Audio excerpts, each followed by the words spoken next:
ఆచి చికెన్ మసాలా. ఆంధ్రప్రదేశ్ మంత్రివర్గ సమావేశంలో కీలక నిర్ణయాలు తీసుకున్నారు. స్థానిక సంస్థల్లో బీసీ రిజర్వేషన్ల అమలుకు మంత్రివర్గం ఆమోదం తెలిపింది. బీసీలకు రూరల్లో 34%, అర్బన్లో 33.1% రిజర్వేషన్లు ఇవ్వాలని మంత్రివర్గం నిర్ణయించింది. ఇక అక్టోబర్లో స్థానిక సంస్థల ఎన్నికలు నిర్వహించనున్నారు. మేయర్ ఎన్నికలు ప్రత్యక్ష పద్ధతిలో నిర్వహించాలని ఏపీ కేబినెట్ నిర్ణయం తీసుకుంది.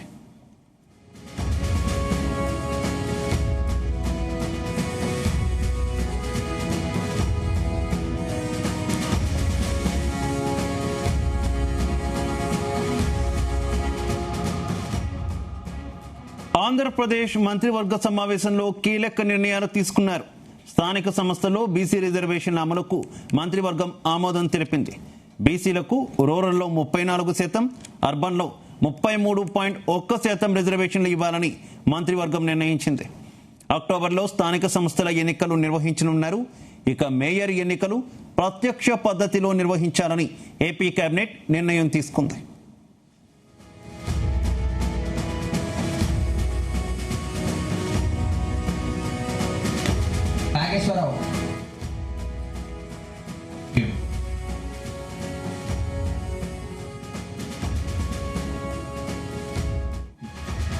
ఇదే అంశానికి సంబంధించి మరింత సమాచారం మా కరెస్పాండెంట్ నాగేశ్వరరావు అందిస్తారు. నాగేశ్వరరావు.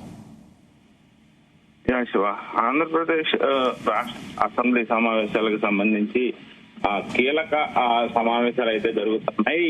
ఈ నేపథ్యంలోనే కేబినెట్ సమావేశం జరుగుతున్న ఆ తరుణంలో కేబినెట్ భేటీ కూడా అయిన పరిస్థితి ఉంది. ఈ యొక్క కేబినెట్ భేటీలో రాష్ట్రంలో విప్లవాత్మక మార్పులు తీసుకొస్తా ఉన్నారు. రాష్ట్రంలో విప్లవాత్మకమైన రాజకీయాలకు రాష్ట్రం ఎన్డీఏ కూటమి నాంది పలుకుతున్న సందర్భం అయితే తెర మీదకి వస్తున్న పరిస్థితి. ముఖ్యంగా ఇప్పటిదాకా ఏదైతే మేయర్ ఎన్నికలకు సంబంధించి, అలాగే ఈ మేయర్ మున్సిపల్ ఎన్నికలకు సంబంధించి చైర్మన్ ఎన్నిక విధానం, మున్సిపల్ మేయర్ కానీ మున్సిపల్ చైర్మన్ కానీ ఈ రెండు నేపథ్యంలో కార్పొరేషన్ లో మేయర్ ని ఎన్నుకుంటున్న సందర్భం ఉంటుంది. అలాగే మున్సిపాలిటీల్లో చైర్మన్ ఎన్నుకుంటున్న తరుణం అయితే ఉంటుంది.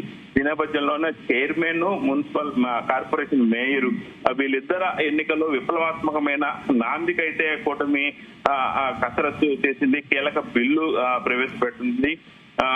ఏదైతే మేయర్ ని ఇక మీదట ప్రజలే ఎన్నుకునే విధంగా కూడా మున్సిపల్ చైర్మన్ ని ప్రజలే డైరెక్ట్ గా ఎన్నుకునే విధంగా ఈ యొక్క కీలక నిర్ణయం తీసుకున్నారు. ఇప్పటిదాకా ఒక మేయర్ ఎన్నిక కౌన్సిల్ సమావేశం జరిగింది. ఈ కౌన్సిల్ సమావేశంలో కార్పొరేషన్లో కార్పొరేటర్లు, అలాగే మున్సిపాలిటీలో కౌన్సిలర్లు, కౌన్సిలర్లు కార్పొరేటర్లు వీరు ఇరువురు కూడా ఒక సమావేశం ఏర్పాటు చేసి ఆ సమావేశంలో మేయర్ అభ్యర్థిగా ఆ కార్పొరేటర్లు, కౌన్సిలర్లు ఎవరికి ఓటేస్తారో వారిని మేయర్ గా ఉంచున్న పరిస్థితి ఉంది. కానీ నేడు ఆ కీలకమైన ఎన్డీఏ కూటమి తీసుకొచ్చిన బిల్లులో ఒక కీలకం ఉంది. ఏదైతే ఎన్నికలు జరుగుతున్న సమయంలో మున్సిపల్ కార్పొరేషన్ ఎన్నికలు, అలాగే మున్సిపాలిటీ ఎన్నికలు, ఈ రెండు ఎన్నికలు జరుగుతున్న సమయంలో ప్రజలే మేయర్ అభ్యర్థికి, ప్రజలే కౌన్సిలర్ కార్పొరేట్ అభ్యర్థికి నేరుగా ఓటు వేసుకొని వాళ్ళ మేయర్ ఎవరు నిలబడాలనేది ప్రజలే నిర్ణయించుకునే విధంగా కీలకమైన బిల్లు ప్రవేశపెట్టిన పరిస్థితి ఉంది. అలాగే ఎన్నో దశాబ్దాలుగా మరుగున పడుతూ వస్తున్న బీసీ రిజర్వేషన్ బిల్లు కూడా నాంది పలికిన పరిస్థితి ఉంది. ముఖ్యంగా రాష్ట్రంలో ఈ యొక్క చైర్మన్, మేయర్ ఎన్నిక విధానం, బీసీ రిజర్వేషన్ బిల్లు కేబినెట్ లో కీలకంగా చర్చ సాగుతా ఉంది. స్థానిక సంస్థల ఎన్నికల్లో కూడా బీసీ రిజర్వేషన్ ఇప్పటికే డెడికేటెడ్ కమిషన్ ఆ యొక్క బిల్లు మీద సుదీర్ఘ విచారణ జరిపింది, సుదీర్ఘ సలహాలు తీసుకుంది.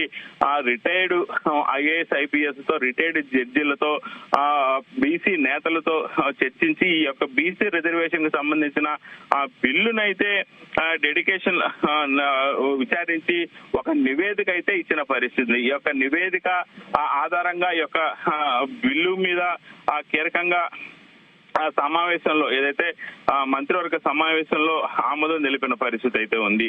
దీని మీద సుదీర్ఘంగా చర్చించి ఆమోదించిన పరిస్థితి అయితే ఉంది. అలాగే స్థానిక ఆ సంస్థ ఎన్నికల్లో బీసీలకు 34% రిజర్వేషన్ ఇప్పించేలా నిర్ణయం తీసుకుంటున్న ఆ పరిస్థితి అయితే ఉంది. ఈ యొక్క బీసీ రిజర్వేషన్ 34% రిజర్వేషన్ ఇప్పించేలాగా ఆ నిర్ణయం తీసుకోవటం, అలాగే బీసీ రిజర్వేషన్ బిల్లును రేపు అసెంబ్లీలో ప్రవేశపెట్టి ఆమోదించడానికి ఆ ప్రభుత్వం లైన్ మొత్తం కూడా క్లియర్ చేసిన పరిస్థితి అయితే ఉంది. అలాగే ఆ రాష్ట్రంలోని శాంతి భద్రతల అంశంపై ప్రధానంగా ఆ చర్చ కూడా జరిగింది.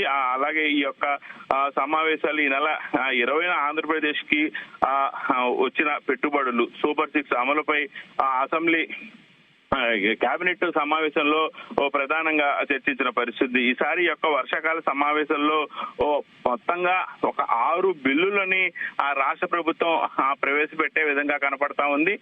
ఈ యొక్క ఆ బిల్లుకు సంబంధించి ప్రధానంగా ఇప్పటికే 6 బిల్లులకు సంబంధించి ఈ 6 బిల్లులను కూడా ఏదైతే కేబినెట్ సమావేశంలో నిర్ణయం తీసుకొని రేపు నుంచి అసెంబ్లీలో ఈ యొక్క 6 బిల్లులు పెట్టడం, 6 బిల్లులను అసెంబ్లీలో ఆమోదించిన అనంతరం కూడా ఎమ్మటినే ఆచరణ చేసే విధంగా కూడా కూటమి ప్రభుత్వం నిర్ణయం తీసుకున్న పరిస్థితిని ఈ యొక్క వర్షాకాల అసెంబ్లీ సమావేశాల్లోనే ఈ నిర్ణయం అయిపోయే పరిస్థితి ఉంది 100%. అయితే ఈ యొక్క రాష్ట్రంలో జరుగుతున్న విప్లవాత్మక మార్పుల వల్ల మాత్రం రాబోయే రోజుల్లో రాష్ట్ర ప్రజలకు ఒక సువర్ణ యుగం లాగా ఉంటుందనే దాంట్లో ఎటువంటి సందేహం లేదు Shiva. Right, okay, thank you. Thank you.